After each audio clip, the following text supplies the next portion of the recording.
Evolution सच क्यों है? हमेशा सवाल बनते रहते हैं कि एवोल्यूशन सच है या नहीं, और मजहबी लोगों से जब भी पूछा जाए तो उनके ख्याल में एवोल्यूशन एक झूठ है। क्यों एवोल्यूशन एक झूठ है?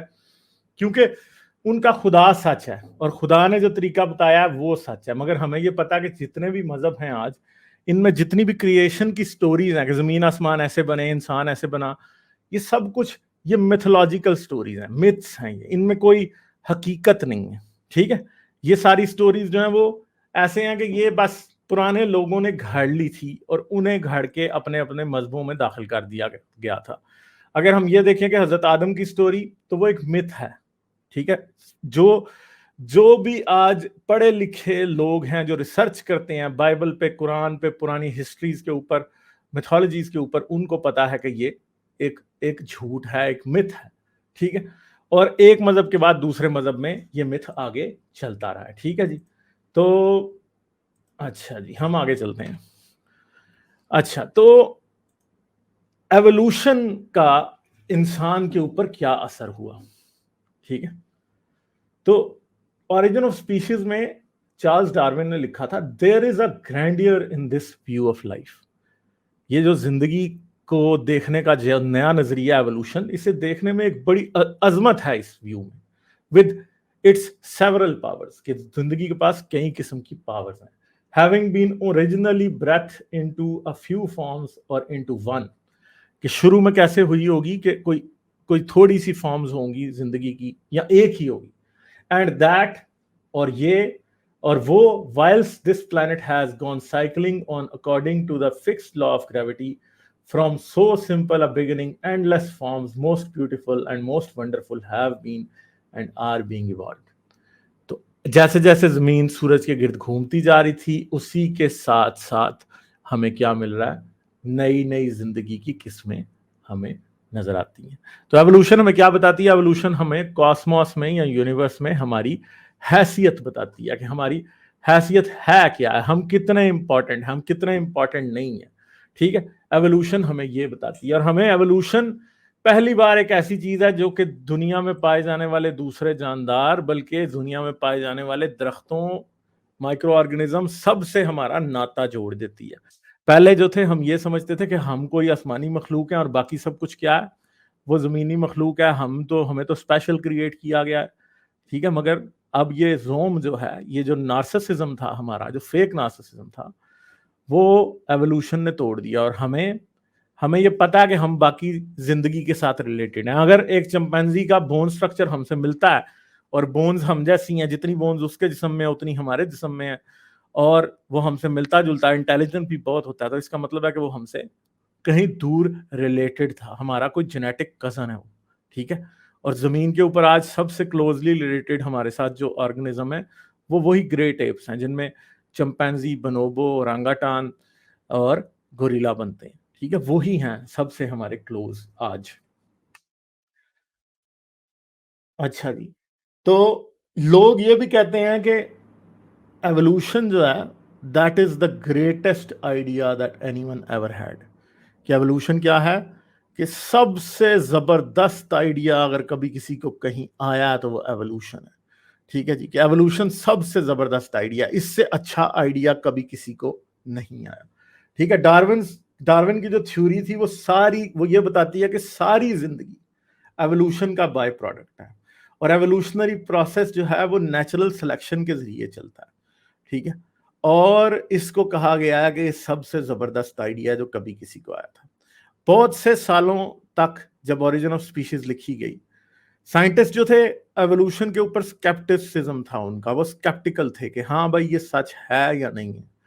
ठीक है, और वक्त के साथ साथ डार्विनिज्म जो था, उससे पहले लोग कहते थे कि ये एक थ्योरी है, और फिर आज तक कई जो लोग हैं जो डार्विनिज्म को या एवोल्यूशन को पसंद नहीं करते, वो कहते हैं कि डार्विनिज्म है या थी एक थ्योरी इन क्राइसिस।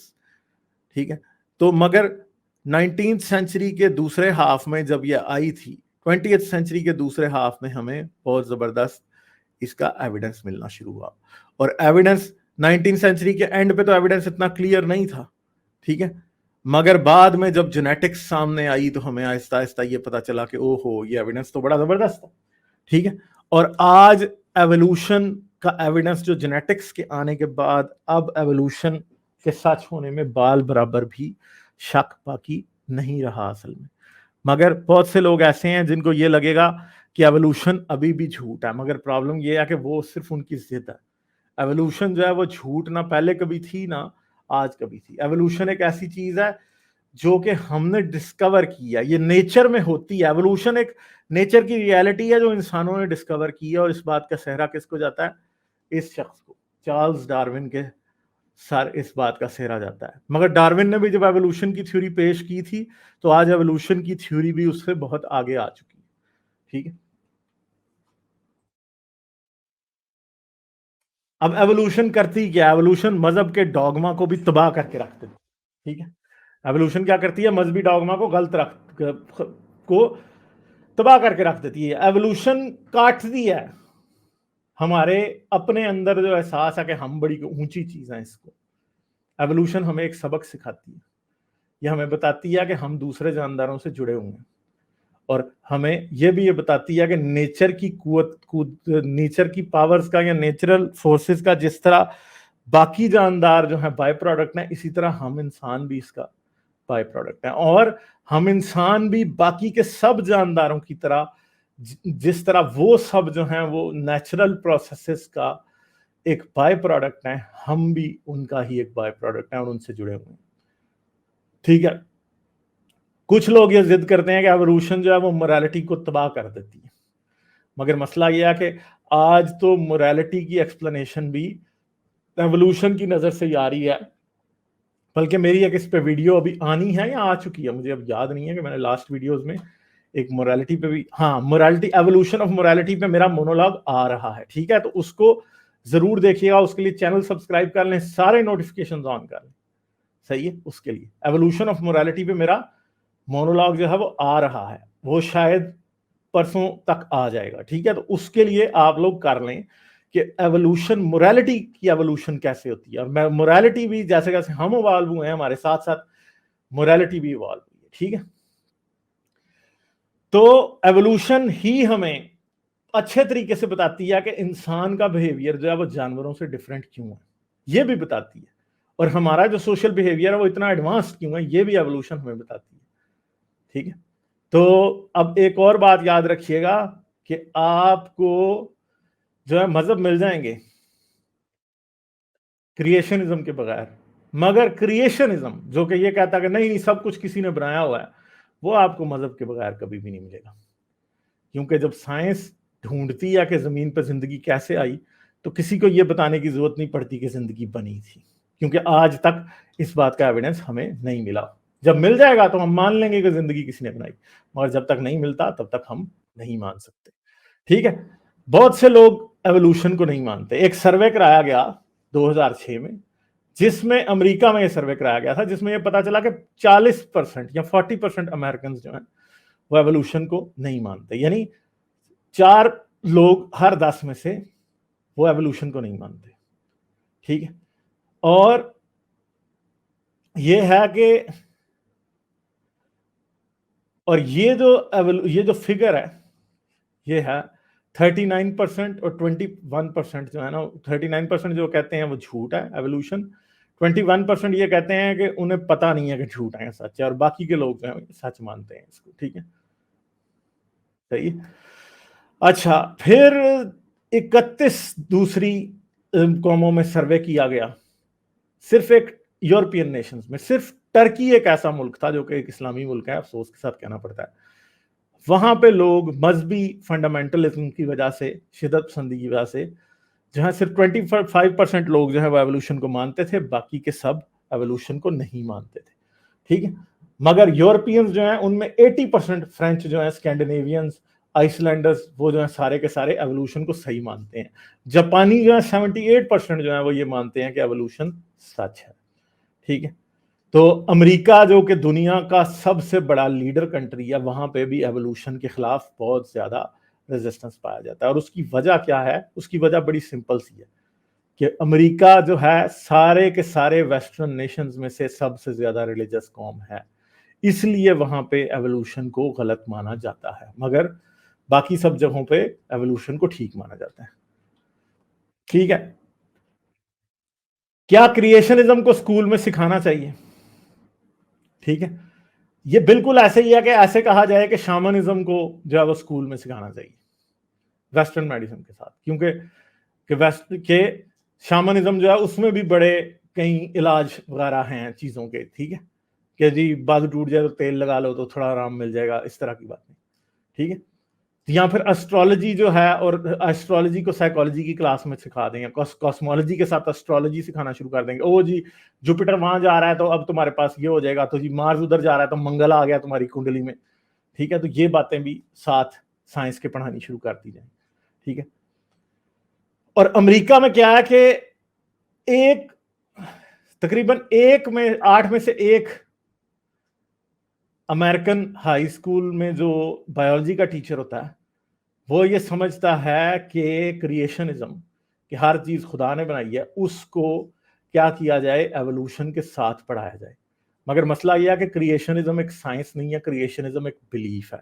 या इंटेलिजेंट डिजाइन भी जो है वो एक साइंस नहीं है, वो एक बिलीफ है। या इंटेलिजेंट डिजाइन ने आज तक वैसे किया भी क्या है कि सिर्फ और सिर्फ एवोल्यूशन को डिस्क्रेडिट करने की कोशिश की है। इंटेलिजेंट डिजाइन से आज तक कोई ऐसी प्रिडिक्शन नहीं निकल सकी जिसकी वजह से साइंस में कोई नई एडवांसमेंट आ जाए। ठीक है, यूके में क्या हुआ, 2006 में एक पोल हुआ जिसमें बीबीसी ने 2000 लोगों से ये पूछा कि जिंदगी कैसे आई जमीन पे और कैसे आगे चली। 48% लोगों ने ये कहा कि वो एवोल्यूशन को मानते हैं, 39% लोगों ने कहा कि वो क्रिएशनिज्म या इंटेलिजेंट डिजाइन को मानते हैं, और 13% लोगों ने ये कहा कि उनको नहीं पता। तो ये हाल है कि साइंटिफिक थ्योरीज जितनी भी आज तक पेश की गई हैं, जिनके पास फैक्चुअल एविडेंस है, जिनके पास एविडेंस है, जिनके पास ऑब्जर्वेशनल एविडेंस है, जिनकी प्रोडिक्शंस बार बार सच्ची साबित हो चुकी हैं, उनमें से सिर्फ एवोल्यूशन ही एक ऐसी थ्योरी है जिसके खिलाफ सबसे ज्यादा रेजिस्टेंस पाया जाता है। क्यों?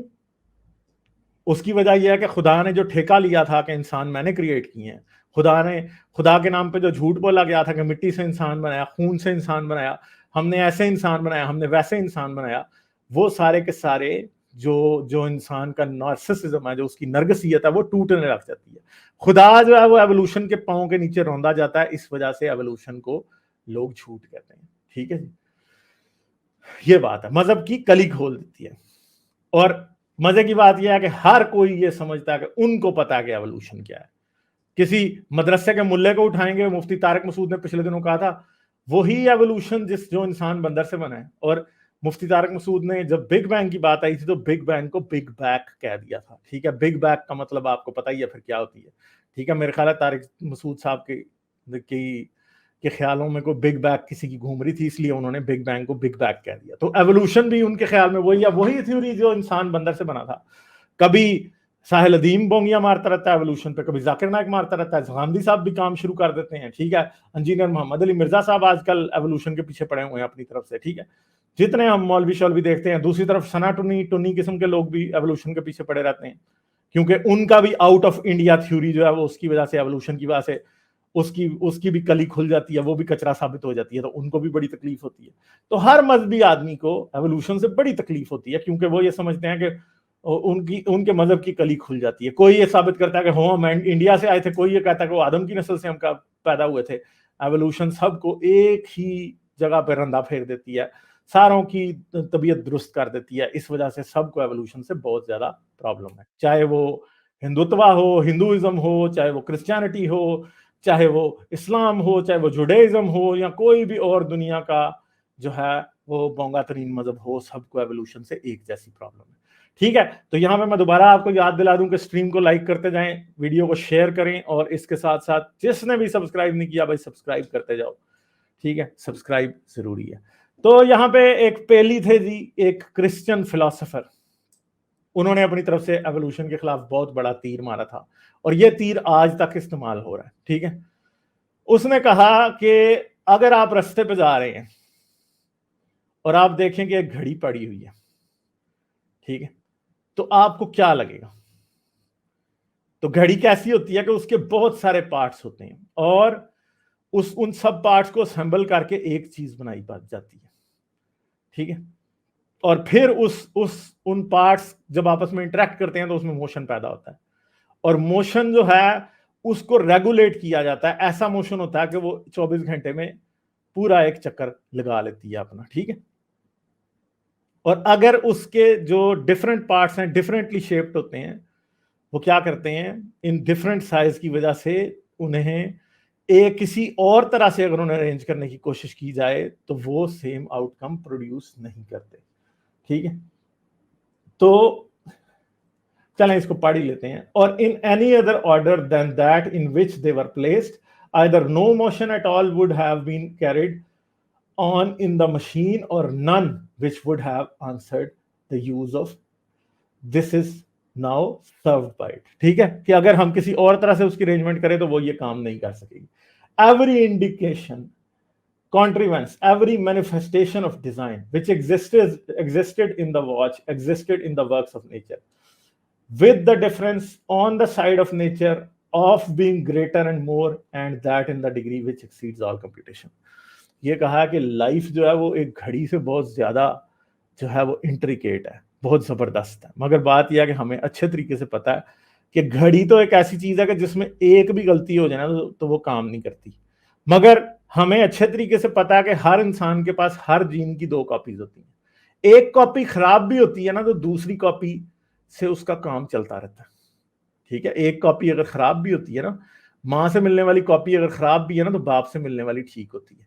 और कई बार इंसानों में एक कॉपी, इंसान में कोई जेनेटिक मसला होता भी है, वो अपनी जिंदगी फिर भी गुजार सकता है, वो फिर भी इंसान ही रहता है। घड़ी में तो एक खराबी होगी तो वो घड़ी नहीं रहेगी। इसी तरह जानवर में भी एक छोटी मोटी को खराबी होगी तो वो जानवर ही रहेगा, वो काम फिर भी जानवर वाला कर रहा होता है, ऐसा नहीं होता कि वो खत्म हो जाता है।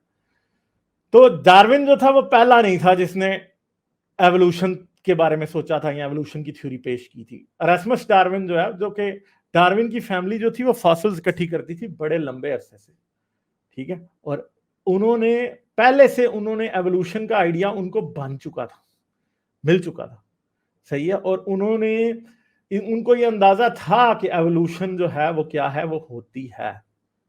बट आहिस्ता आहिस्ता, मगर जो मैकेनिज्म है एवोल्यूशन का, एवोल्यूशन काम कैसे करती है, ये चीज जो है ये डार्विन के सर से रह जाता है। क्योंकि पता तो सबको था कि फॉसिल एक रॉक लेयर में फॉसिल और तरह के मिलते हैं, दूसरी में और तरह के मिलते हैं, ठीक है।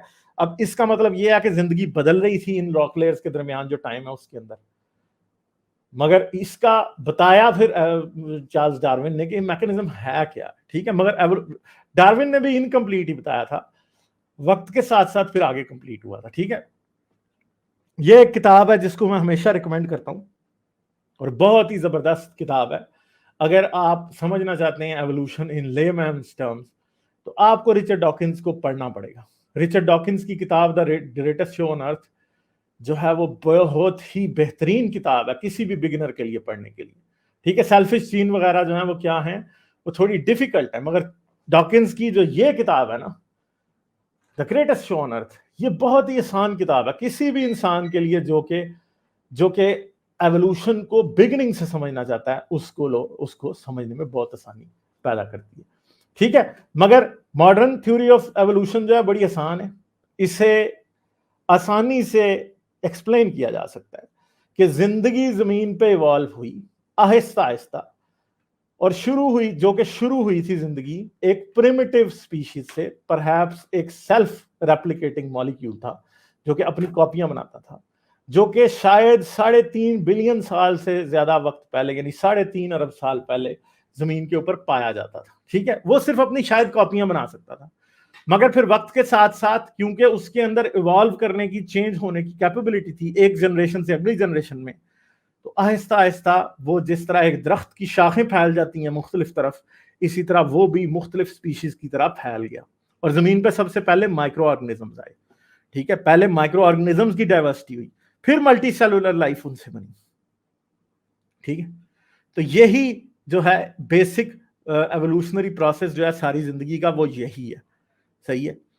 तो इसके बाद जब हम इस स्टेटमेंट को तोड़ के देखते हैं तो हमें पता लगता है कि इसके अंदर 6 चीजें हैं। सबसे पहले एवोल्यूशन, दूसरा ग्रेजुअलिज्म, तीसरी स्पीशिएशन, चौथी कॉमन एंसेस्ट्री, फिर नेचुरल सिलेक्शन और non selective mechanisms of evolutionary change, ठीक है जी।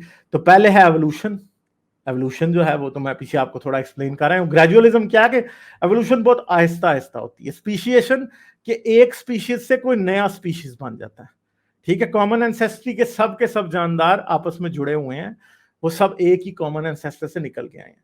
नेचुरल सिलेक्शन के नेचर जो है वो सिलेक्ट करती है, जो जानदार नेचर में फिट होते हैं वो सर्वाइव कर जाते हैं, उनके ऑफस्प्रिंग आगे बन जाते हैं, ठीक है। मगर जो नहीं होते वो उनके ऑफस्प्रिंग नहीं बनते, वो एक्सटिंक्ट हो जाते हैं, ठीक है। एवोल्यूशन है क्या?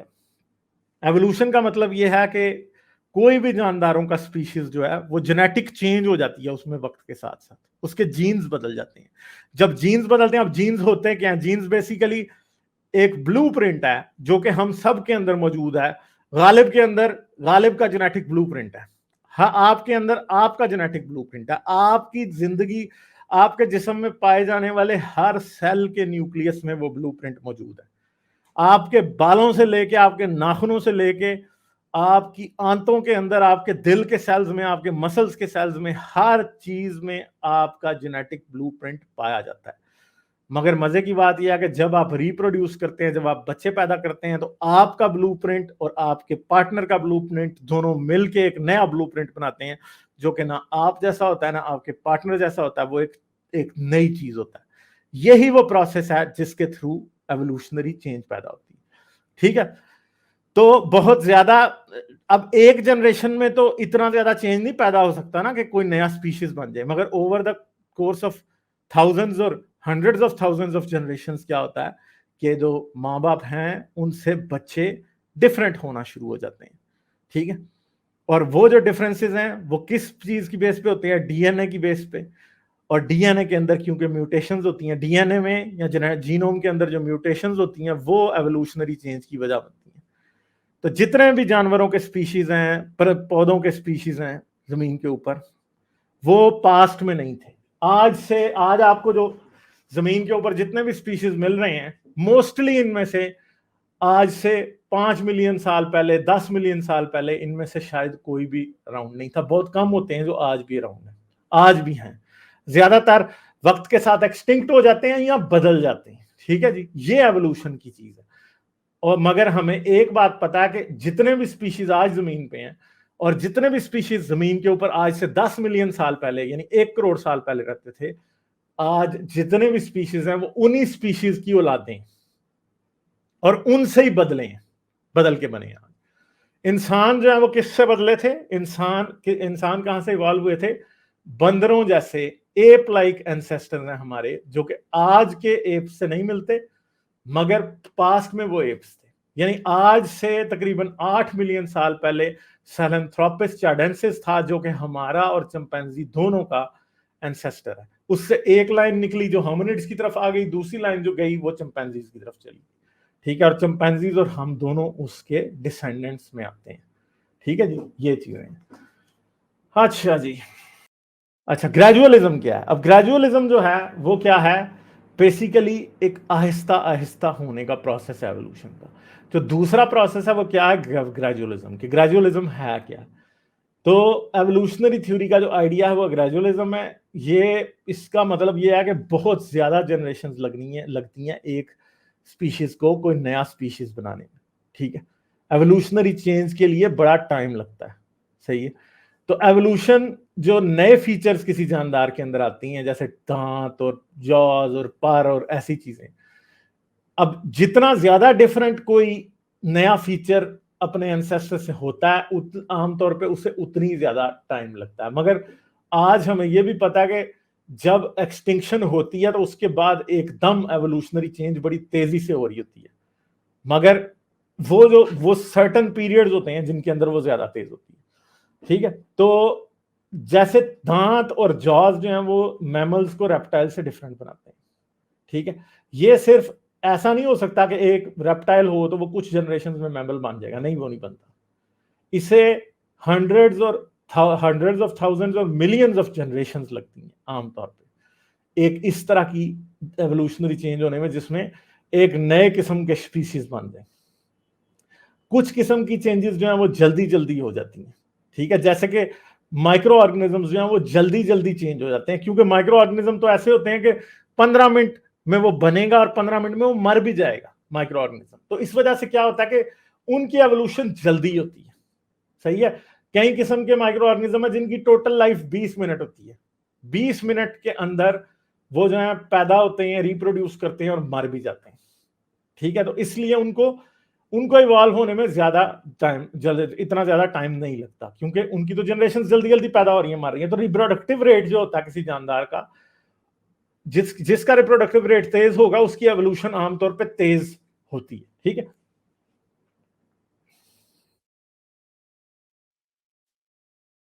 तो इसीलिए हमने ये भी देखा कि जो माइक्रो ऑर्गेनिजम्स होते हैं वो ड्रग रेजिस्टेंस जल्दी बना लेते हैं, किसके लिए, जो उनके ऊपर जो भी दवाइयां यूज की जाती हैं। स्पीशिएशन कैसे होती है? स्पीशिएशन क्या होती है? स्पीशिएशन का मतलब है कि एक जानदार के जो ऑफस्प्रिंग है वो आपस में डिवाइड हुए, तो वो इस तरह से डिवाइड हुए कि एक नया स्पीशीज, 2 नए स्पीशीज बन गए, ठीक है, 3 नए स्पीशीज बन गए।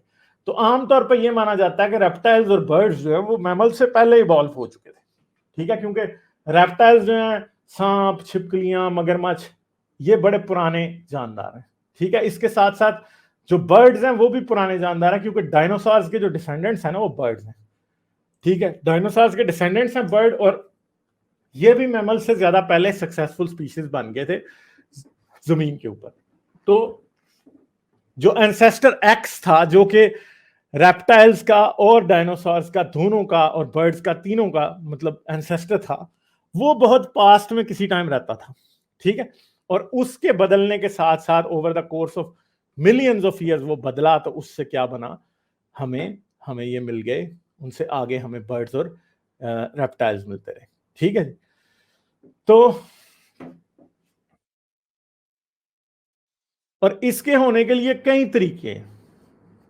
ऐसा भी होता है कि कई बार एक ही स्पीशीज में रहने वाले जानदार जो हैं वो एक दूसरे को अट्रैक्टिव नहीं वो लगते, तो वो सेक्सुअल मेटिंग आपस में करते नहीं है, इसलिए वो आहिस्ता आहिस्ता डिफरेंट होते चले जाते हैं और 2 डिफरेंट स्पीशीज में बन जाते हैं। कई बार ऐसे भी होता है कि किसी जियोग्राफिकल बाउंड्री की वजह से एक ही स्पीशीज 2 डिफरेंट जगहों पर कैद हो जाता है, कि दरमियान में से दरिया गुजर गया, यहाँ कॉन्टिनेंट स्प्लिट हो गया, तो आधे स्पीशीज जो है वो अमेरिका पहुंच गए, तो आधे स्पीशीज जो है वो अफ्रीका में ही रह गए। एक ही स्पीशीज के आधे मेंबर्स अफ्रीका चले गए तो दूसरे अमेरिका में रह गए। तो वो आहिस्ता आहिस्ता आपस में इतने डिफरेंट हो जाते हैं कि जब जब मिलियंस ऑफ ईयर्स बाद जब लोग देखते हैं उनको आपस में, तो लोगों को समझ भी नहीं आती कि ओहो ये किसी वक्त एक ही स्पीशीज रहे होंगे, ठीक है। फिर इसी तरह डिफरेंट प्लांट स्पीशीज हैं जो कि पॉलिनेशन डिफरेंट टाइम्स के ऊपर करते हैं, और क्रॉस फर्टिलाइजेशन उनकी डिस्करेज हो जाती है एक खास किस्म के मेंबर्स में, तो तब भी नहीं होता, ठीक है। मगर हमें एक बात का पता है कि डार्विन को असल में ये पता नहीं था कि नए स्पीशीज बनते कैसे, ये डार्विन को नहीं पता था। डार्विन को जेनेटिक्स का पता ही नहीं था, जेनेटिक्स बाद में आई है, मगर डार्विन को ये ऐसा जरूर लगता था कि कोई ना कोई अंडरलाइंग मैकेनिज्म होगा जिंदगी के अंदर जिसकी वजह से एवोल्यूशन जो है वो होती है, जिसकी वजह से नए स्पीशीज बनते हैं। जहां पे चेंज होती है तो असल में स्पीशीज बदलता है, ठीक है। तो जो असल में पता चला कि स्पीशिएशन कैसे होती है, नए स्पीशीज कैसे बनते हैं, ये सिर्फ 1930s के बाद इस बात का अंदाजा होना शुरू हुआ, ठीक है जी। तो कॉमन एंसेस्ट्री क्या है? कॉमन एंसेस्ट्री सारी जिंदगी जमीन पे जो है वो मिलियंस ऑफ डिसेंडेंट्स के अंदर बटी हुई है, ठीक है। एक ब्रांचिंग प्रोसेस है कि जैसे एक दरख्त होता है उसका तना होता है, जैसे यहां पे ये एक तना है, ठीक है। सबसे पहले एक एंसेस्टर था जिससे वर्टिब्रेट जानवर पैदा हुए, जिनकी रीढ़ की हड्डी होती है, वर्टिब्रेट्स जिनकी होती है। वर्टिब्रेट्स के बाद जॉज पैदा हुए, जॉज के बाद डिजिट्स यानी उंगलियां पैदा हुई, उंगलियों के बाद एमनियोटिक एग, जिसके अंदर जैसे कि मुर्गी का एग होता है जिसके अंदर एमनियोटिक फ्लूइड होता है, ठीक है। फिर बालों वाले फिर बाद में पैदा हुए। अब एमनियोटिक एग वाली जगह तक हमें, अच्छा अच्छा टीनू सही है। तो एमनियोटिक एग तक हमें ये पता है कि यहां तक आमतौर पे एमनियोटिक एग तक जो है रेप्टाइल्स और एमनियोटिक एग तक रेप्टाइल्स और बर्ड्स जो हैं वो इकट्ठे ही थे, ठीक है, यानी डायनासोर्स। मगर हेयर जब आए तो रेप्टाइल्स के ऊपर आमतौर पे हेयर नहीं होते, ठीक है, तो रेप्टाइल्स में हेयर नहीं होते। तो हेयर जब आए तो यहां से बर्ड्स की और इनकी स्प्लिट होगी, ठीक है। तो हमें यहां पे पता लग रहा है कि स्नेक्स, लिजर्ड, क्रोकोडाइल्स, ठीक है, यहाँ पे एमनियोटिक एग इन सब में होता है। मगर ये यहां से हेयर वाली जब बात आई तो यहाँ पे असल में क्या हो चुका था, मैमल्स वाला स्प्लिट हो चुका था। और फिर प्लेसेंटल मैमल्स आ गए। प्लेसेंटल मैमल्स कौन से हुए? जिनमें प्लेसेंटा होता है कि बच्चा पेट के अंदर ही रहता है, ठीक है। फिर अपोजेबल थम्स जब आए तो उसके अंदर हमारे पास चिंपैंजीज वगैरह बन गए, ठीक है। तो जो कॉमन एंसेस्ट्री का आइडिया है ये बहुत ही पावरफुल है, ठीक है। ये कहीं ज्यादा टेस्टेबल प्रिडिक्शंस इसने की थी जो कि डार्विन ने की थी। और अगर हम देखें कि जो परिंदे हैं या बर्ड्स हैं और रेप्टाइल्स हैं वो दोनों एक ग्रुप में फॉल करते हैं। किस वजह से? क्योंकि उनके पास जो एमनियोटिक एग है दोनों में पाया जाता है। मगर हमारी तरफ आते आते, मैमल्स की तरफ आते आते प्लेसेंटा जो है वो बन गया और एग जो है वो अंदर ही पेट के रहने लगा, ठीक है जी। तो इसकी बेस के ऊपर हमें ये पता लगता है कि बर्ड्स और reptiles as compare to reptiles और मैमल्स जो है वो ज्यादा क्लोजली रिलेटेड है आपस में, ठीक है जी। तो ये चीजें हैं जिनको देखते हुए साइंटिस्ट काफी अंदाजे लगा चुके थे। और बाद में जब जेनेटिक्स आई तो जेनेटिक्स ने वाकई ये साबित कर दिया कि बर्ड्स और reptiles as compare to mammals ज्यादा क्लोजली रिलेटेड है, ठीक है। ये बात साबित कर दी। और यानी रेप्टाइल्स और बर्ड्स एक दूसरे के ज्यादा क्लोज हैं एज कंपेयर टू रेप्टाइल्स और मैमल्स। मगर दूसरी तरफ रेप्टाइल्स, मैमल्स और बर्ड्स ज्यादा क्लोज हैं एज कंपेयर टू जो है वो रेप्टाइल्स और मैमल्स। क्यों? क्योंकि दोनों वार्म ब्लडेड हैं, बर्ड्स और मैमल्स जो है, ठीक है। नेचुरल सिलेक्शन क्या है, ठीक है। नेचुरल सिलेक्शन की एक बड़ी आसान सी एग्जांपल ये भी दी जाती है कि जराफे की गर्दन कैसे लंबी हो गई। तो जराफे की गर्दन के लंबे होने की दो थ्योरीज हैं। पहली थ्योरी तो ये है कि जिस इलाके में ये जानवर रहता था जो कि जराफे का एंसेस्टर था वहां पे कुछ ऐसे ट्रीज थे जिन्हें ये खाता था, ठीक है। मगर वो ट्रीज आहिस्ता आहिस्ता उनकी हाइट बढ़ने लगी और जब उनकी हाइट बढ़ती गई तो उसकी वजह से जराफे की गर्दन बढ़ती गई। और दूसरी वजह यह है कि शायद सेक्सुअल सिलेक्शन भी एक बहुत ज्यादा बड़ी वजह हो सकती है कि जो जराफे की जो फीमेल्स थी वो लंबी गर्दन वाले जराफों को ज्यादा पसंद करती थी, इसलिए जराफा आहिस्ता आहिस्ता over the course of millions of years जराफे के जो एंसेस्टर्स से जराफे तक आते आते उसकी गर्दन बहुत लंबी हो गई, ठीक है। मगर ये मसला है कि ये चेंज कहां पे हो रहा था? ये चेंज जिराफे के जीन्स के अंदर हो रहा था, जिराफ के जीन्स के अंदर हो रहा था। अब वूली मैमथ की और नेचुरल सिलेक्शन की एक बड़ी सिंपल सी बात है। वूली मैमथ ऐसे होते थे कि ये मैमथ्स थे, हाथी से ये कम से कम भी कोई 2 गुना 3 गुना बड़े होते थे और इनके पूरे जिस्म के ऊपर क्या होते थे? बाल होते थे जो कि इन्हें सर्दी में बचाते थे। ये आइस एज में पाया जाने वाला एक बहुत जबरदस्त मेगाफाना में आते थे कि जो बड़े जानवर आइस एज के दौरान पाए जाते थे उनमें से एक वूली मैमथ्स थे।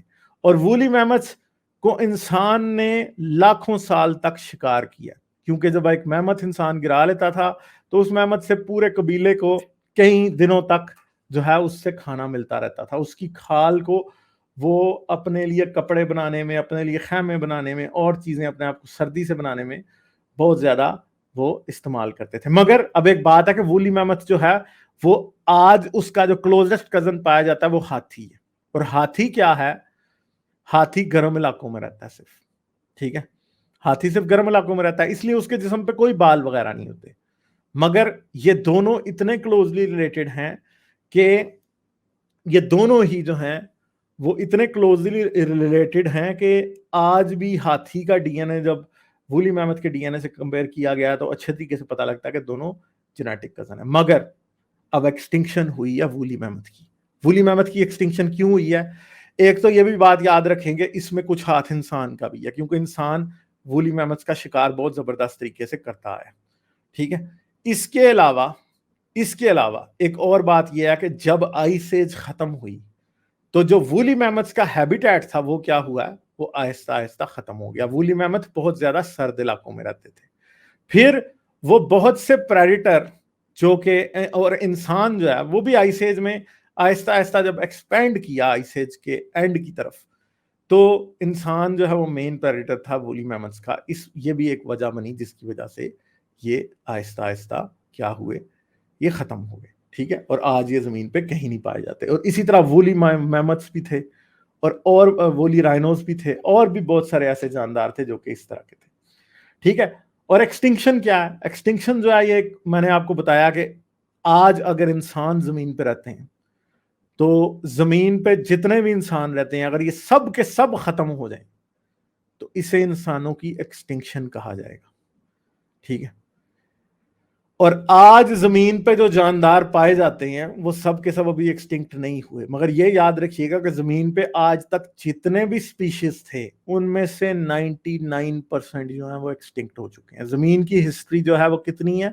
4.6 बिलियन ईयर्स, और तकरीबन जमीन के ऊपर पिछले 3.5 अरब साल या 3.5 बिलियन ईयर्स से जिंदगी मौजूद है। ठीक है, मगर जिंदगी ऐसा है कि जिंदगी में से सिर्फ वही बच जाते हैं जो कि एवोल्यूशनरी तौर पे सक्सेसफुल होते हैं, जो कि बाय चांस ऐसी म्यूटेशंस जिनमें हो जाती हैं जो कि क्या हो जाते हैं, जो कि एनवायरनमेंट के लिए ज्यादा सूटेबल होते हैं, तो वो जो हैं वो सरवाइव करते हैं। मगर जो नहीं होते इस तरह के, वो एक्सटिंक्ट हो जाते हैं। एक्सटिंक्शन जो है वो एक बहुत ज्यादा बड़ा प्रॉब्लम पोज करती है थ्योरी ऑफ जो इंटेलिजेंट डिजाइन की हाइपोथेसिस है, उसे तो हाइपोथेसिस भी बेसिकली नहीं कहना चाहिए, क्योंकि इंटेलिजेंट डिजाइन के पास एक्सटिंक्शन की कोई एक्सप्लेनेशन नहीं है। जो इतने फॉसिल्स मिलते हैं उन जानवरों के जो कि आज जमीन पे नहीं पाए जाते, अगर इंटेलिजेंट डिजाइन ही होना था तो फिर ये इतना स्टूपिड डिजाइन क्यों है कि वो जानदार जो कभी थे वो आज नहीं है। ठीक है, क्योंकि खुदा तो चाहे तो वो सारी चीजें एक ही दफा बना सकता है, और जैसे एक इंजीनियर होता है, एक अच्छा इंजीनियर जो है वो एक ही मॉडल बनाता है, जो परफेक्ट इंजीनियर होगा वो एक ही मॉडल बनाएगा, और जब वो उसको बनाएगा तो वही एक मॉडल जबरदस्त तरीके से काम करेगा।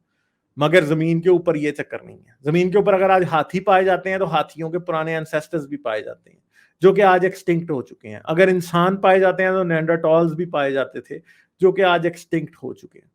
तो अगर खुदा का मकसद इंसान को बनाना ही था कि इंसान सबसे इंटेलिजेंट होगा, हवा के परिंदों, समंदर की मछलियों और जमीन के दरिंदों सब पे हुकूमत करेगा, तो खुदा को तो गलती नहीं करनी चाहिए थी। खुदा को ये जितने भी हमें स्पीशीज एक्सटिंक्ट मिलते हैं आज, उनके फॉसिल्स हमें मिलते हैं, वो हमें मिलने ही नहीं चाहिए थे। वूली मैमथ, अगर खुदा ने ही सब कुछ थ्रू इंटेलिजेंट डिजाइन बनाना था तो आज वूली मैमथ और वूली राइनो के हमें जो हैं वो फॉसिल्स या इवन के उनकी तो लाशें भी मिल जाती हैं आज भी बर्फ में कैद कहीं ना कहीं। ठीक है, तो इंटेलिजेंट डिजाइन की जो थ्योरी है, या थ्योरी भी नहीं, हाइपोथेसिस है, वो हमें ये कभी भी नहीं बता सकती कि एक्सटिंक्शन बाई कहां से हुई। ये जो इतने फॉसिल मिले हैं इनकी वजह क्या है? तो फिर ये क्या शुरू करते हैं माइकल बीही जैसे लोग, फिर ये एवोल्यूशन को बारो करना शुरू कर देते हैं। हाँ जी हाँ वो थे, हाँ एवोल्यूशन तो होती है मगर गॉड गाइड करता है, तो ये इस तरह की भोंगियां जो है वो मारने शुरू कर देते हैं। ठीक है, तो natural selection must also work with design of an organism as a whole, which is a compromise among different adaptations. ठीक है, तो अब एक बात है कि अगर इंटेलिजेंट डिजाइन होता तो फिर फीमेल सी टर्टल्स को तो समंदर में ही अंडे दे देने चाहिए थे। वो आती हैं जमीन के ऊपर, रेत में अंडे देती हैं। ठीक है, और रेत में अंडे जब वो देती हैं तो उनको बड़ा मुश्किल होता है उनके लिए कि रेत में आके अंडे देना, और फिर उनके पांव इस तरह के होते हैं कि वो खोद नहीं सकती रेत को। एक फीमेल टर्टल को पता नहीं कितने घंटे लग जाते हैं जिस जगह उसने अंडे देने हैं वहां पे एक रेत में गड़ा बनाने के लिए, फिर वो अंडे देती है, फिर वो अंडों को दबाने में उसको उतने ही घंटे लगते हैं फिर। ठीक है, और फिर जब वो दबा के चली जाती है तो फिर कई दिनों बाद उसमें से जब जो छोटे छोटे कछुए निकलते हैं उन्होंने समंदर तक जाना है, और जब वो समंदर तक जाते हैं तो उस दौरान उन्हें हवा के परिंदे, प्रेडेटर, पता नहीं क्या क्या कुछ खा जाता है। तो अगर इंटेलिजेंट डिजाइन ही होता तो कितना अच्छा होता कि फीमेल टर्टल जो है वो पानी में ही अंडे देती और पानी में उसके बच्चे निकलते जहां पे वो सेफ होते हैं। क्योंकि एक बच्चा जब एक कछुए का बच्चा जब अंडे से निकलता है, वो पॉइंट जब उसने समंदर के पानी में एंटर होना है, उस वक्त के दौरान उनमें से 80% को परिंदे खा जाते हैं, वो खत्म हो जाते हैं। ठीक है, और मजे की बात यह है कि उस वक्त उनके शेल भी हार्ड नहीं होते। ठीक है, यानी कछुए का तो शेल बड़ा हार्ड होता है ना, थोड़ी भी मारे तो नहीं टूटेगा, कोई जानवर उसे खा नहीं सकता, शेर भेज दें तो शेर उसका कुछ नहीं बिगाड़ सकता। मगर जब बच्चे पैदा होते हैं तो उनके जो होते हैं उनके जो शेल्स होते हैं वो भी सॉफ्ट होते हैं, कोई जानवर उसे बस मुंह में डाले और घटक जाए तो कुछ भी नहीं होगा, वो आराम से हजम हो जाएगा। ठीक है, तो अब एक बात बताएं कि ये इस तरह की एक हर्डल की जरूरत क्या है? खुदा अगर इतना इंटेलिजेंट था तो उसको क्या जरूरत थी कि कछुओं को ऐसी मुसीबत डाली हुई?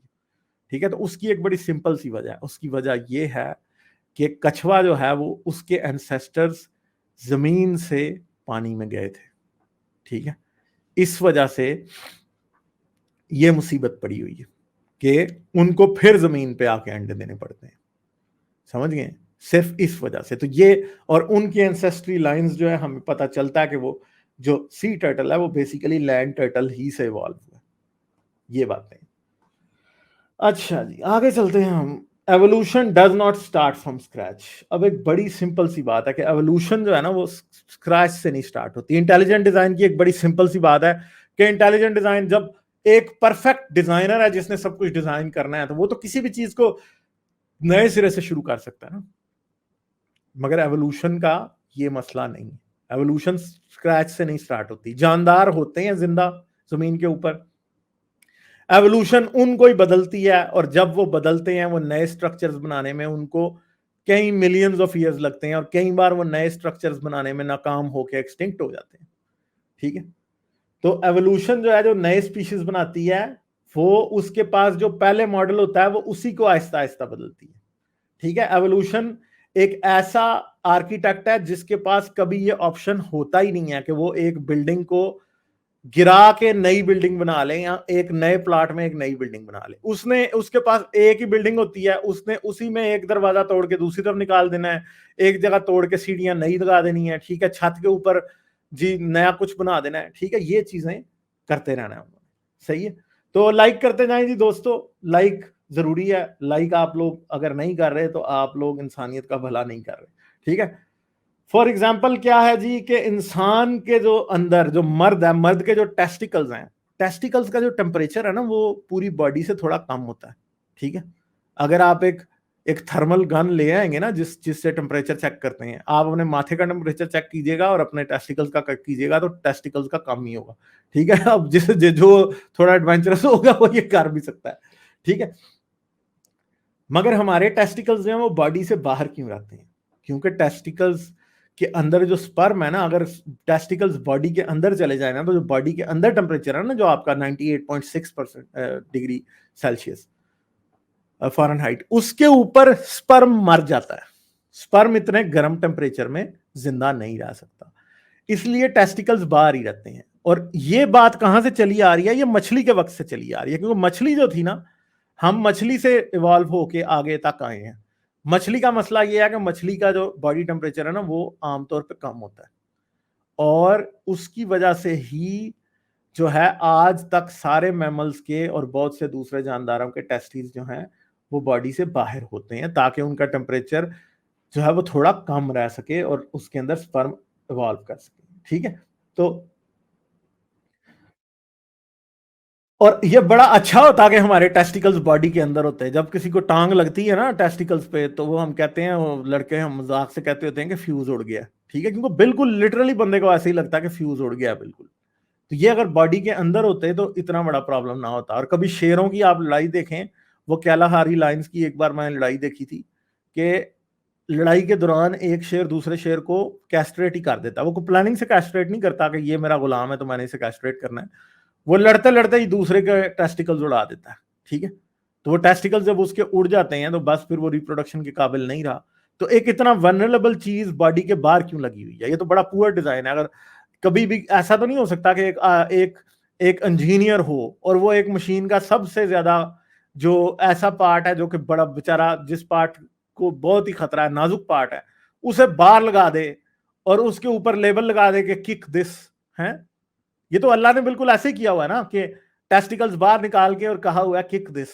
ठीक है, कि हाँ भाई लड़ाई हो रही है तो बस ठुडा इधर लगा दो तो बंदे का बस फ्यूज उड़ जाना है, उसने उधर ही पड़े होना नीचे। ठीक है, तो ये प्रॉब्लम है कि असल में अगर खुदा इतना ही इंटेलिजेंट है तो उसने तो बड़ी बेवकूफ़ी की है टेस्टिकल्स बॉडी से बाहर रख के। ठीक है, दूसरी बात जो सबसे इंपॉर्टेंट बात है, natural selection does not yield perfection, कि नेचुरल सिलेक्शन जो है परफेक्शन नहीं बनाती, only improvements over what came before, सिर्फ और सिर्फ इतना करती है कि जो पहले चीजें थी उन्हें थोड़ा सा इंप्रूव कर देती है। It produces the fitter not the fittest, कि ये क्या करती है, ये जो ऐसे जानदार पैदा करती है जो पिछले जानदारों से थोड़े से ज्यादा फिट होते हैं, मगर सबसे फिट जानदार ये कभी भी पैदा नहीं कर सकती। ठीक है जी, तो ये चीजें हैं। अब ये बैट्स की एवोल्यूशन है, इधर टाइलोसीरस एक इनका एंसेस्टर था चूहे जैसा, ठीक है, तो ये आहिस्ता आहिस्ता उससे इवॉल्व होते होते यहां तक ये बैट्स तक बात पहुंच चुकी है आज। ठीक है, तो देखा जाए तो हेड स्ट्रक्चर आज भी बैट का उसी चूहे जैसा मिलता है, दुम भी वैसी ही होती है, मगर उसके जो हाथ हैं, हाथों में उंगलियां बस बहुत बड़ी हो गई हैं, जिसकी वजह से वो पूरे के पूरे क्या हो गई है, वो उड़ने के काबिल हो जाती है। ठीक है, फिर बड़े लोग कहते हैं, सही है, जिनको जिनको एवोल्यूशन से काफी दुश्मनी होती है मजहबी बुनियादों पे, वो कहते हैं एवोल्यूशन तो बस एक थ्योरी है, एवोल्यूशन वही थ्योरी ना जिसके मुताबिक इंसान बंदर से बना है, ये बातें करते रहते हैं। सही है, तो ये जो चीजें हैं, ये जो सारा तमाशा है कि एवोल्यूशन एक थ्योरी है, इन लोगों को ये बताने की जरूरत है कि साइंस में थ्योरी एक गैस नहीं होती कि मैं बैठा और मैंने कहा जी हाँ जी जमीन बनी होगी ऐसे बन गई होगी, या जिंदगी बनी होगी ऐसे बन गई होगी। साइंस में ऐसे नहीं होता। साइंटिफिक थ्योरी जो है वो एक बॉडी ऑफ फैक्ट्स होती है। ठीक है, उसके अंदर बहुत से फैक्ट्स जुड़े होते हैं, बहुत सी प्रिडिक्शंस होती हैं, टेस्टेबिलिटी उसकी होती है।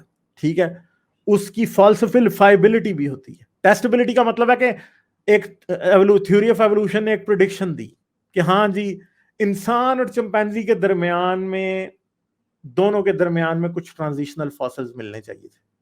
ठीक है जी, होंगे, और वो फॉसिल्स तब तक नहीं मिले थे, मगर बाद में फिर वो फॉसिल्स मिलते गए।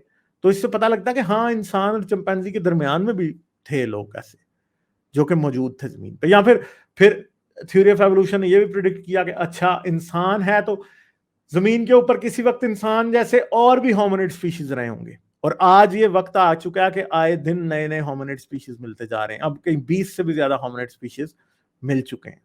ठीक है जी, तो ये थ्योरी ऑफ एवोल्यूशन की क्या थी, प्रिडिक्शंस थी जो कि सच साबित होती आई हैं।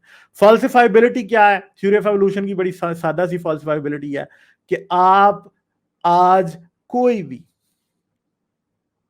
ठीक है, कोई भी आज इंसान का एक फॉसिल जरासिक या ट्रायसिक में दिखा दें, या जरासिक और ट्रायसिक में एक्सटिंक्ट हो जाने वाले डायनासोर्स जो हैं वो उनका कोई फॉसिल आज दिखा दें, तो एवोल्यूशन गलत साबित हो जाएगी। मगर आज तक ऐसा कुछ भी नहीं हो सका।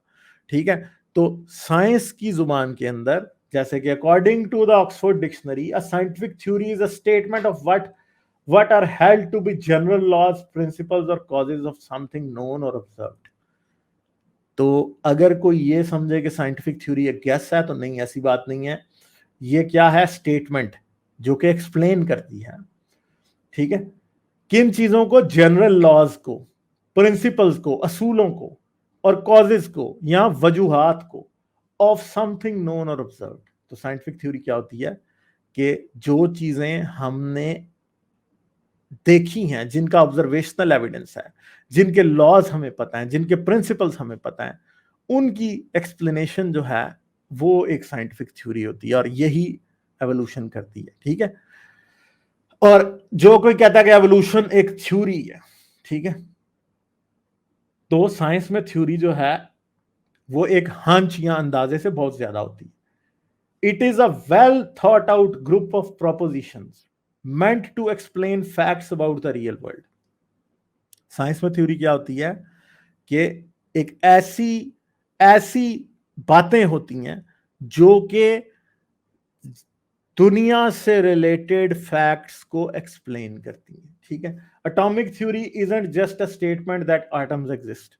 ठीक है, एटॉमिक थ्योरी सिर्फ ये नहीं है कि एटम्स मौजूद हैं, ये है जी।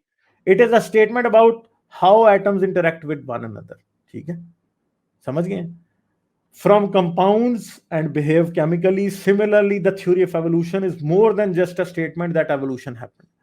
Theory of evolution सिर्फ ये नहीं कहती कि evolution हुई है. It is an extensively documented set of principles. Theory of evolution में इसकी बहुत ज्यादा डॉक्यूमेंटेशन हुई है और इसकी प्रिंसिपल्स हैं सारे के सारे ये एक्सप्लेन करती है कि जिंदगी कैसे चलती है. साइंस में थ्योरी क्या होती है, ठीक है, और कब थ्योरी को, साइंटिफिक थ्योरी को सच माना जाता है, ठीक है. तो यहाँ पे डार्विन और डार्विन की फिंचेस की तस्वीर दी गई है. डार्विन साहब कह रहे हैं, हमारे चचा Darwin, first things first, in science theory is just not a gas. Theory कोई गैस नहीं होती, ठीक है. फिर डार्विन की फिंच क्या कह रही है, this is different from everyday use of the word. अब आजकल क्या है, इमरान खान खड़ा होता है, मेरी थ्योरी है कि जी बाजवा जो है अंपायर की उंगली उठने वाली है, ये मेरी थ्योरी है, ठीक है, इमरान खान की. और वो थ्योरी जो है वो 100 बार गलत साबित हो जाती है, ठीक है. और मेरी थ्योरी है कि ये अपोजिशन कभी भी मेरे खिलाफ वोट ऑफ नो कॉन्फिडेंस का मोशन नहीं ला सकती, ठीक है. और थ्योरी जो है वो साथ ही गलत साबित हो जाती है. तो वो जो है ना, ये साइंटिफिक थ्योरी ये नहीं होती कि इमरान खान के अंदाजे नहीं होती साइंटिफिक थ्योरी, ठीक है. और जो हम यूज करते हैं थ्योरी का word everyday, this is different from everyday use of a word where theory often really means someone has a hypothesis about whatever thing, ठीक है, ये नहीं होती. Good point, hang on, I don't know, you could talk. In science, a theory is a well-tested explanation of something in nature. तो science में theory क्या होती है, एक ऐसी चीज होती है जो कि नेचर के अंदर पाए जाने वाले किसी फिनोमेना को बड़े अच्छे तरीके से एक्सप्लेन करती है. ये होती है साइंटिफिक थ्योरी, ठीक है. तो साइंटिफिक थ्योरी एक थ्योरी को साइंटिफिक मानने के लिए इट मस्ट बी टेस्टेबल, उसका टेस्ट होना चाहिए, उसका टेस्टेबिलिटी क्राइटेरिया होना चाहिए कि हाँ जी ये बात अगर सच होगी तो हमारी थ्योरी सच होगी, ठीक है. मेकिंग वेरीफाइबल प्रिडिक्शंस ऐसी कि हाँ जी कि ऐसी प्रिडिक्शन करे कि जिसको नेचर में बाद में ऑब्जर्व किया जा सके, ठीक है. That is we must be able to make observation about real world that either support और डिसप्रूव इट. और थ्योरी की ऑब्जर्वेशन ऐसी होनी चाहिए कि जिसको नेचर को ऑब्जर्व करते हुए सच या झूठ साबित किया जा सके, ठीक है. The scientific theory is accepted as true only when the assertions and predictions are tested over and over again. तो साइंटिफिक थ्योरी को तभी सच माना जा सकता है कि जब वो प्रिडिक्शंस जो कर रही थी बार बार टेस्ट की जाएं और बार बार सच्ची साबित हो, एंड कंफर्म्ड रिपीटेडली, और बार बार कंफर्म होती रहे. There is no one moment when a scientific theory suddenly becomes a scientific fact. और कभी भी कोई वक्त ऐसा नहीं आता कि जब हम साइंटिफिक थ्योरी को कह देते हैं हाँ जी ये साइंटिफिक फैक्ट है, ठीक है. A theory becomes a fact और a truth when so much evidence has accumulated in its favour and there is no decisive evidence against it, ठीक है. कि जब एक थ्योरी के पास बहुत ज्यादा एविडेंस ऐसा इकट्ठा हो जाता है कि जो इसको सच्चा साबित करता है या इसकी सच्चाई के ऊपर गवाही देता है, और ऐसा कोई एविडेंस उसके अगेंस्ट नहीं होता जो उसे झूठा साबित करता है, ठीक है. That virtually all reasonable people will accept it. और इस वजह से फिर जो reasonable लोग होते हैं वो उसे accept कर लेते हैं, ठीक है. तो reasonable लोग, unreasonable नहीं, ठीक है. माइकल बीही जैसे या फिर सबूर अहमद जैसे लोग नहीं, जिनके डॉगमेटिक पर्पसेस होते हैं, उस वजह से वो एवोल्यूशन को एक्सेप्ट नहीं करते. This does not mean that all true theory will never be falsified, ठीक है. That a true theory would never be falsified. इसका मतलब मगर ये नहीं है कि एक थ्योरी जो आज सच्ची है वो कल झूठी नहीं साबित हो सकती है.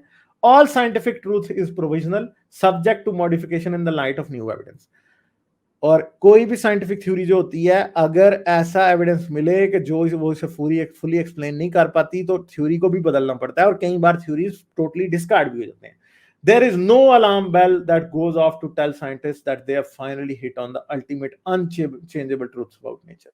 मगर साइंस में कभी भी कोई ऐसा पॉइंट नहीं आता कि जिस टाइम पे साइंसदान ये आके कहें ओए हमने अल्टीमेट ट्रूथ फाइंड कर लिया. साइंटिस्ट ऐसे बातें नहीं करते, ठीक है. The process of becoming truths और fact scientific theories are usually tested against alternative theories, और साइंटिफिक थ्योरीज को हमेशा अल्टरनेटिव थ्योरीज के अगेंस्ट टेस्ट किया जाता है.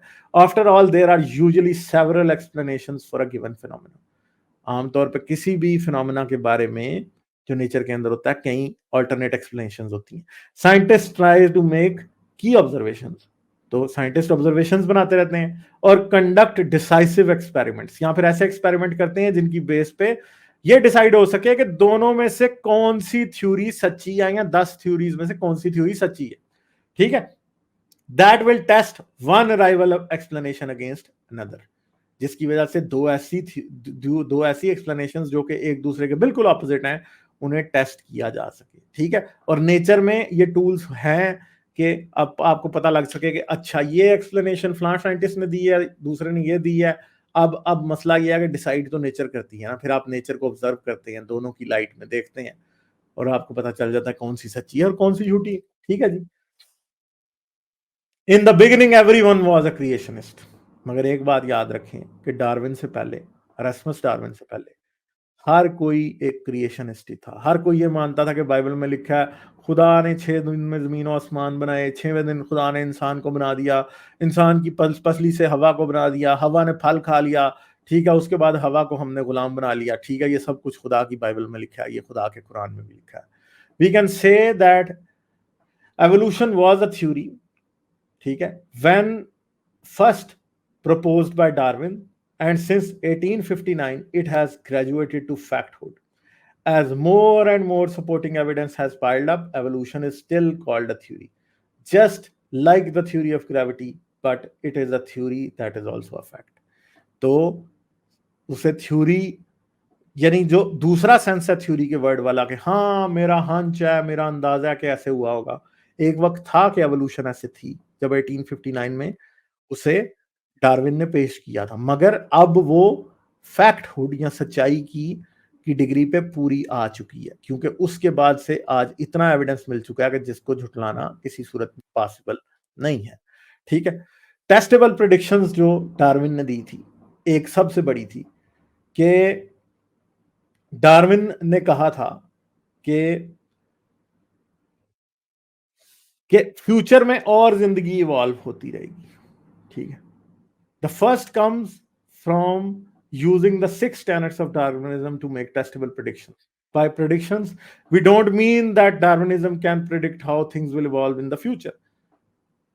Darwinism ये नहीं बता सकता कि evolution ये नहीं बता सकती कि फ्यूचर में जिंदगी क्या शेप लेगी. Rather, it predicts whether we should find in living or ancient species when we study them. ठीक है, ठीक है, तो ये हमें बताती है कि जब हम आज के स्पीशीज को स्टडी करते हैं तो हमें उसमें साइंस नजर आते हैं कि वो चेंज होके आए हैं, और जब हम पुराने स्पीशीज को देखते हैं तो तब भी हमें पता लगता है वो चेंज होके आए हैं. तो ये टिक्टालेक की जो है वो क्या है, एक तस्वीर है. टिक्टालेक वो जानदार था जो कि मछली से इवॉल्व होके पहली बार जमीन पे आया था. ठीक है, मछली का जो जो जो वर्टिब्रेट्स होती हैं वो वर्टिकल होती हैं, मगर टिक्टालेक की वर्टिब्रेट्स जो है वो फ्लैट होती हैं. यानी इसका सर फ्लैट है. मछली जो है उसका सर फ्लैट नहीं होता, उसकी आंखें सर के दोनों तरफ होती हैं, मगर ये टिक्टालेक था जो कि सबसे पहले जमीन पे आया था.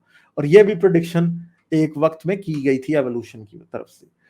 ठीक है, अब एवोल्यूशन के पास है क्या, फॉसिल रिकॉर्ड है. फॉसिल रिकॉर्ड बड़ा ही एक्सटेंसिव, बड़ा जबरदस्त है. ठीक है, अब जैसे आप देखें यहाँ पे ये एजेस हैं, ये 2.5 अरब साल पहले, 2.5 बिलियन ईयर्स पहले आर्केन पीरियड है. ठीक है, आर्केन पीरियड वो पीरियड था जो कि जमीन के बनने से लेकर 2.5 बिलियन साल के दरमियान था. ठीक है, शुरू के तकरीबन 2.1 बिलियन ईयर्स को आर्कियन पीरियड कहा जाता है. इसके दौरान हमें कोई भी जिंदगी नहीं मिलती. फिर प्रोटोजोइक आता है तो इसमें हमें आज माइक्रो ऑर्गेनिजम्स के फॉसिल्स मिल जाते हैं. ठीक है, मगर फिर पेलियोजोइक शुरू होता है जिसमें कैम्ब्रियन आता है. तो कैम्ब्रियन एक्सप्लोजन होती है. वो कई जो लोग हैं जो कि एवोल्यूशन के खिलाफ होते हैं वो बड़ा जी कैम्ब्रियन एक्सप्लोजन करते रहते हैं. ठीक है, तो कैम्ब्रियन एक्सप्लोजन में हमें जो है शेल्ड एनिमल्स पहली बार मिलने शुरू हो गए थे. फिर उसके बाद उससे ऊपर थोड़ी बात चली. तो ये याद रखिएगा, नीचे से ऊपर की तरफ आते आते जिंदगी कॉम्प्लेक्स हुई है. ठीक है, जैसे सबसे पहले माइक्रो ऑर्गेनिज्म, फिर शेल वाले एनिमल्स, शेल वालों के बाद ये ऑर्थोपॉड्स आ गए सारे के सारे, फिर मछलियां आई, मछलियों से आगे बात चली, और किस्म के जानदार आए, और मेसोजोइक के अंदर, ट्रायसिक और जुरासिक के अंदर, क्रिटेशियस तक क्या हुआ, हमारे पास क्या आ गया, डायनासोर्स का दौर आ चुका था। फिर केटी बाउंड्री, ये वो एक्सटिंक्शन इवेंट है जहां पे डायनासोर एक्सटिंक्ट हुए। इसके बाद हमें डायनासोर नहीं मिलते और हमें मैमल्स जमीन को टेक ओवर करते दिखाई देते हैं। और सबसे करीब जो हमें फॉसिल्स मिलते हैं वो हमें कौन से मिलते हैं, सेबर टूथ लायंस के, वूली मैमथ्स के, ठीक है। और हमें इंसान जैसे होमिनिड स्पीशीज के बनाए हुए हमें टूल्स भी मिलते हुए दिखाई देते हैं, ठीक है। अब मसला यह है कि आज तक कभी नहीं हुआ कि वो फॉसिल जो कि कैम्ब्रियन के बाद नजर आए थे वो हमें यहां मिल जाए, या किसी सेबर टूथ लायन का जो फॉसिल है वो हमें इधर आर्केन में या कैम्ब्रियन में या ऑर्डोविशियन में मिल जाए, ठीक है। ऐसा नहीं हुआ कि पिछले 10,000 साल में या 100,000 साल में पाए जाने वाले जो जानदार हैं उनका फॉसिल हमें जाके कैम्ब्रियन यानी 542 मिलियन ईयर्स पहले, यानी कितने, हमें 54 मिलियन ईयर्स, 57 करोड़ साल पहले उनके फॉसिल्स मिल जाए। क्यों नहीं मिलते? क्योंकि हमें ये पता है कि इस वक्त की जिंदगी के पास ये एबिलिटी है ही नहीं थी कि वो एकदम इस बात को इवॉल्व कर सके, लाइन को, ठीक है। उसे मिलियंस ऑफ ईयर्स तक बदलते बदलते बदलते बदलते यहां तक लाइंस तक पहुंचना था, ठीक है जी, और ह्यूमन बींग्स तक पहुंचना था। इसलिए हमें ह्यूमन बींग्स और लाइंस के फॉसिल यहां पे नहीं मिलते, और इनके फॉसिल इसलिए हमें यहां नहीं मिलते कि आज एनवायरनमेंट ऊपर इतनी बदल चुकी है कि अगर इनको जिंदा करके यहां ले भी आया जाए तो ये यहां पे जिंदा रह नहीं पाएंगे। क्योंकि यही तो नेचुरल सिलेक्शन का प्रिंसिपल है ना, कि जब एनवायरनमेंट बदलती है तो जानदार एक्सटिंक्ट हो जाते हैं, यहां वो बदल जाते हैं। यही एवोल्यूशन है असल में, ठीक है। फिर फॉसिल रिकॉर्ड का एविडेंस जो मैंने आपको बताया कि बहुत से स्पीशीज जो हैं वो हमें ऐसे मिलते हैं ज़मीन पे जिनके एंसेस्टर्स हमें फॉसिल रिकॉर्ड के अंदर ही मिल जाते हैं, और उनके फॉसिल्स को देखते हुए हमें पता चल जाता है कि एंसेस्टर ऐसा था, एनवायरनमेंट ऐसे चेंज हुई और कैसे कैसे बदल के बातें आगे चली, ठीक है। तो कंक्लूजन क्या है, evolutionary theory then makes predictions करती है that are bold and clear, जो कि बड़ी ही दलेराना है और क्लियर है। Darwin spent some 20 years amassing evidence for the theory before publishing the origin. Evidence Darwin ने 20 साल इकट्ठा किया था। डार्विन जाता था जहां भी जजीरों के ऊपर, वहां से वो जाता था, जानवरों को पकड़ता था, उनका गोश्त वो खा जाता था, उनके ऑपरेशन करता था, उनकी हड्डियों को देखता था, ठीक है, और फिर वो अंदाजा लगाता था कि ये जानदार कैसे हैं, ठीक है। और अपने पास सारा रिकॉर्ड वो करता जाता था। जिस जिस जानदार की उसे हड्डी मिलते, नवाब आदमी था, ठीक है, तो जिस जिस जानदार की उसको तो मिलता था, जो कुछ भी, जो जहाज ब्रिटिश बरतानवी सरकार का जा रहा होता था वो उसके ऊपर जो है वो लदवा के ढांचे शांचे पीछे अपने घर भिजवा देता था, क्योंकि पूरा खानदान ही इस रिसर्च में शामिल था असल में, ठीक है। तो फैसल वडाइच ने एक वीडियो बनाई थी, देखो सुनो जानो का जो चैनल है उसके ऊपर, एवोल्यूशन के ऊपर, उसको जरूर देखिएगा। उसमें चार्ल्स डार्विन की कहानी जो है वो फैसल वडाइच ने बहुत जबरदस्त तरीके से बताई थी, और मैं वाकई किसी पाकिस्तानी ने अगर एवोल्यूशन पे अच्छी वीडियो बनाई है तो वो मैं कहता हूं कि वो वीडियो हर बंदे को देखनी चाहिए, और मैं रिकमेंड करूंगा कि सब देखें जाके। तो 150 साल पहले बहुत सा नॉलेज जो है वो आ गया था डार्विन के पास, ठीक है। सो मैनी मोर फॉसिल्स फाउंड, फिर इन 150 साल के दौरान और बहुत से फॉसिल्स मिले, so many more species collected and their distributions mapped around the world, और पूरी दुनिया में डिफरेंट स्पीशीज की डिस्ट्रीब्यूशन के, कौन सा स्पीशीज कहाँ पे पाया जाता है दुनिया में, इस बात के मैप्स बनाए गए। So much more worked in uncovering evolutionary relationships of different species, और इंसानों ने बहुत बड़ा मतलब जो है ना काम किया इसको आपस में रिलेशनशिप निकालने के लिए, कौन सा जानवर जेनेटिकली किससे मिला हुआ है। And a whole new branch of science undreamt by Darwin, जिस एक और ब्रांच साइंस की सामने आई जिसका डार्विन ने ख्वाब भी नहीं देखा था, have arisen including molecular biology and systematics, the study of how organisms are related, और इसके अलावा जेनेटिक्स, जिसका डार्विन ने कभी ख्वाब भी नहीं देखा था, क्योंकि डार्विन को नहीं पता था कि जीन्स कैसे काम करते हैं, डीएनए क्या होता है। मगर डार्विन ने पैटर्न रिकॉग्नाइज कर लिया था कि एवोल्यूशन होती है। पुराने जानदार जो थे वही आज पाए जाने वाले जानदारों के माँ बाप हैं, वही उनके पुराने पुराने परदादा, दादा परदादा, लक्कड़ दादा, पकड़ दादा, सारे पीछे वाले वही। ठीक है, हमारे भी ऐसे ही और बाकियों के भी ऐसे ही। ये डार्विन का सबसे बड़ा कमाल था। लाइक, शेयर और सब्सक्राइब करना मत भूलें। इसके साथ साथ आप मेरे चैनल को पेट्रियन पर सपोर्ट कर सकते हैं। पेट्रियन का लिंक वीडियो की डिस्क्रिप्शन में है।